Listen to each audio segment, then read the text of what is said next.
Kita terus saksikan siaran langsung sidang media bersama Menteri Besar Kedah. Kita saksikan. Kedah bersama dengan Ketua Setiausaha dan seluruh pegawai tinggi peringkat kementerian untuk berkunjung hormat kepada Yang Berhormat Menteri Besar Kedah yang baru. Hari ini kami turun di Kedah dan besok ke Perlis. Untuk makluman sedikit bahawa kunjungan kami pada kali ini Kedah ni kerana dijangka pada bulan Julai nanti biasanya akan berlaku musim kemarau, dan kerana itu kita buat kunjungan awal ke Kedah dahulu kerana mengambil kira faktor-faktor yang kemungkinan akan berlaku. Jadi kita buat persiapan sebelum musim kemarau berlaku khusus di PKD ini Kedah. Apa yang penting pertemuan kita pada pagi ini, saya ucap terima kasih banyak pada Menteri Besar dan semua esko-esko Setiausaha Kerajaan Negeri dan pegawai-pegawai yang saya daripada kementerian. Alhamdulillah kita telah pun bincang beberapa perkara utama. Yang pertama ialah untuk kita menyelesaikan beberapa isu yang masih tertangguh di antara kerajaan negeri dengan kerajaan pusat, khususnya ialah berhubung dengan isu migrasi di antara Kedah dengan kerajaan pusat. Alhamdulillah hari ini kita bincang dan banyak perkara yang telah pun kita dapat selaraskan bersama. Khususnya ialah bagi meningkatkan hubungan kerjasama yang sangat baik di antara kerajaan persekutuan dengan kerajaan negeri. Isu penstrukturan semula industri perkhidmatan bekalan air. Juga kita bincang isu pembangunan infra air baru dan usaha naik taraf infrastruktur air yang sedia ada. Kita juga bincang isu untuk mengurangkan NRW yang berlaku di Kedah ini dan kesiapsiagaan kerajaan negeri dalam menghadapi musim kering dan jerubu. Kita juga bincang isu bekal air di Langkawi yang satu masa baru ni ada masalah sikit, dan insya-Allah beberapa langkah perancangan awal ni kita jangka boleh kita atasi. Secara keseluruhannya untuk negeri Kedah ini kita menyediakan 24 projek alam sekitar dan air yang mendalam belanja keseluruhan 4.44 bilion untuk negeri Kedah, dan kita jangka ada yang kita bawa daripada RMK 11 yang kita masih dalam proses untuk menyiapkan, dan kita jangka dalam RMK 12 ini ada beberapa projek-projek baru yang kita harapkan isu air, isu pembentungan, isu pencemaran dapat kita atasi. Dan saya rasa sangat buah hati dalam mesyuarat pada pagi ini dan respon yang sangat baik, dan insya-Allah hubungan yang baik ini dapat kita teruskan untuk kita selesaikan masalah di PK Negeri Kedah. Jadi saya fikir itu sebagai rumusan apa yang kami bincang pada pagi ini. Terima kasih.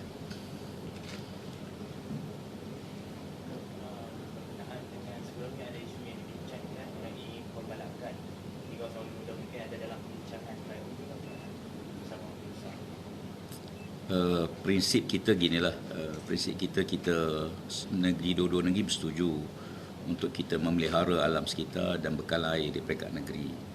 Jadi ini keutamaan juga diberi keutamaan oleh kerajaan negeri dan keutamaan di peringkat kerajaan persekutuan. Mekanisme itu kita serah pada kebijaksanaan kerajaan negeri lah untuk menyelesaikan. Sebab isu ni isu yang dibawa daripada kerajaan lama yang disambung. Jadi saya fikir kerajaan negeri akan ada kaedah penyelesaian yang terbaik. Bagi Menteri Besar pun ada sebut sebelum ini antara fokus utama yang dalam takbiran beliau adalah menyelesaikan masalah air di negeri Kedah. So mungkin bila sama kerajaan negeri dengan kerajaan pusat dia akan memudahkan terutama dari segi penyaluran dana macam mana? Ya, bila sehala ni banyak perkara mudah lah. Yang terutamanya kita sedang proses untuk migrasi. Kalau ikut jadual, insya-Allah kita dapat ditangani banyak perkara yang kerajaan negeri Kedah akan dapat hasil daripada migrasi tersebut, insya-Allah.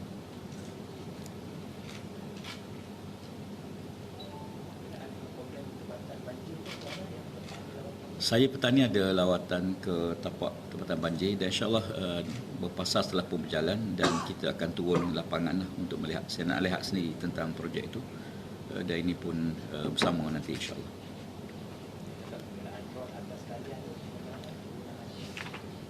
Itu dia ialah kita tak boleh melawat semua kawasan. Sorry. Jadi sebahagian tu penggunaan drone lah untuk kita lihat tentang proses itu.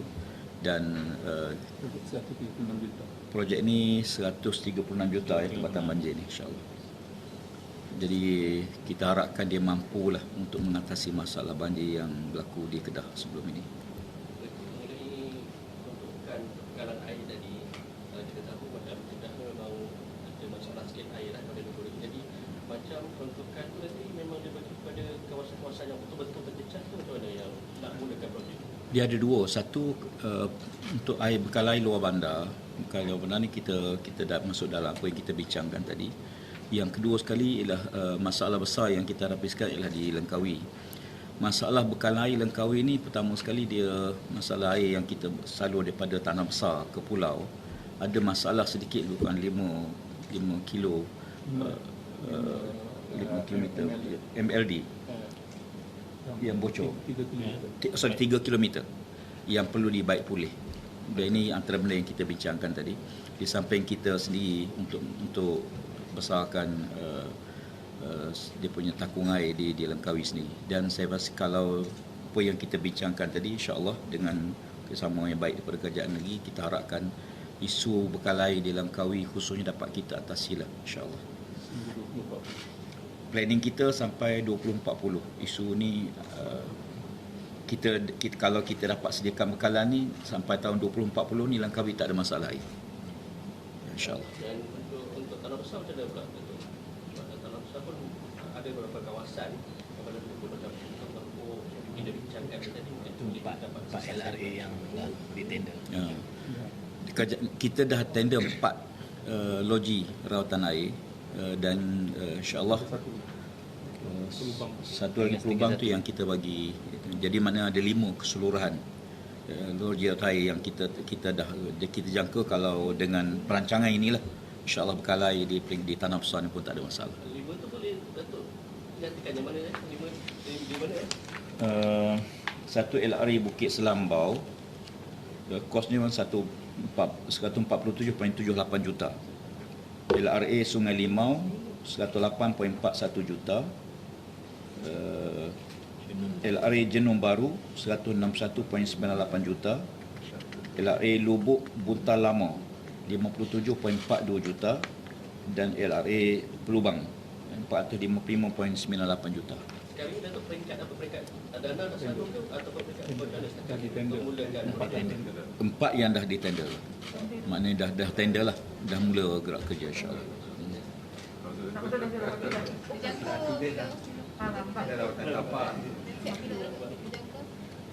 Kalau kita tengok ialah kita baru tender dan keseluruhannya kita ada yang sampai tahun 2022 dijangka siap. Ambil masa yang sebahagian tu lah.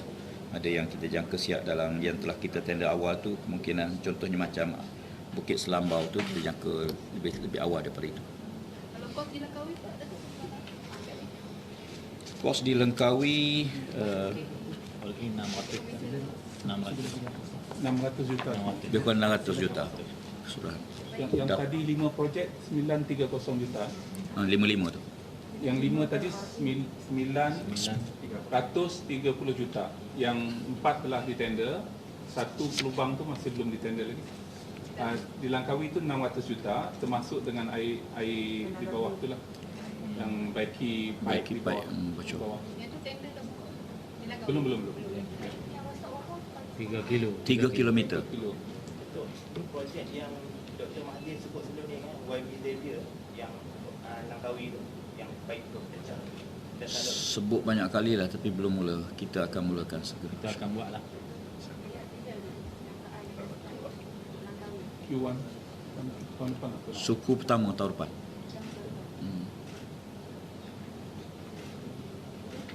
Okey. Ada satu soalan lagi berkenaan dengan kenyataan Datuk Ni Amar. Dia cadangkan kerajaan ataupun gabungan Pakatan Harapan tak payah hantar calon di PRK tu. Dari segi Datuk tu macam mana? Sebagai Timbalan Presiden. Negara demokrasi terpulang pada setiap parti sama ada mereka nak hantar atau tak hantar Tapi dalam situasi COVID ini, saya kira pandangan Datuk Ni Ahmad itu dalam konteks semasa. Memang kita akui bahawa waktu PKPB ni, pilihan raya yang dibuat pun terpaksa dikawal, kempen dan sebagainya. Kalau tidak ada pertandingan, saya fikir itu lebih baik. Ya. Tapi dalam sistem demokrasi terbuka, kita tidak boleh menghalang mana-mana parti untuk menghantar calon. Cuma situasinya kita tahu, kalaupun pilihan raya dibuat dan bagaimana kempen nak berjalan, macam mana proses pengundian, terpaksa dijaga SOP PKPB ni. Kalau tengok dari segi undian yang dikolek waktu PRU 14 pun PAS dah dapat 5,000 di situ, Barisan Nasional 12,000, manakala PH 1,000 saja dekat itu. So mungkin daripada undian penyokong itu dah nampak dah. Patutnya bila orang yang tak calon. Memang kalau kami tengok nampak lah, tapi saya rasa dia tengok takut tak nampak. Orang politik ni matanya lain-lain. Kita lihat atas kertas berdasarkan keputusan dulu, memang cadangan Datuk Ni Ahmad tu kira cadangan pandangan yang ikhlas dalam situasi semasa PKP lah. Tetapi hak parti-parti politik kita serah balik kepada dia lah, sama ada PH nak letak calon ataupun tak letak calon. Jadi kita tak boleh, cuma pandangan saja. Okey, terima kasih. Keadaan yang krisis bersatu sekarang ni, adakah jejaskan hubungan antara PAS Bersatu UMNO dengan gabungan Perikatan Nasional? Saya prinsip tak jejas. Alhamdulillah, saya nak maklumkan sikit. Kita dalam majlis tertinggi, majlis presiden, kita telah setuju dua perkara. Yang pertama, kita ujuk majlis presiden yang melibatkan semua presiden-presiden parti. Dah ada satu badan yang di mana presiden parti akan duduk bersama. Yang keduanya, kita dah bersetuju supaya apa-apa perkara yang melibatkan soal pentadbiran kerajaan pusat dan kerajaan negeri bawah Perikatan Nasional ni, kita letakkan sebagai prioriti, keutamaan. Utamakan kepentingan rakyat dalam situasi COVID ini daripada duk kecamuk dalam soal politik. Dan saya alu-alukan titah Tuanku Agong sewaktu merasmikan Parlimen baru ni, supaya jangan kita cetuskan gelombang ataupun gelombang politik yang dalam situasi rakyat tengah menderita, negara tengah berdepan masalah ini, dapat kita fokus kepada bagaimana menyelesaikan masalah semasa lah. Okey, terima kasih banyak. Terima kasih baik. Okey, terima kasih rakan-rakan media. Silakan Yang Berhormat Jusai, Yang Berhormat Menteri.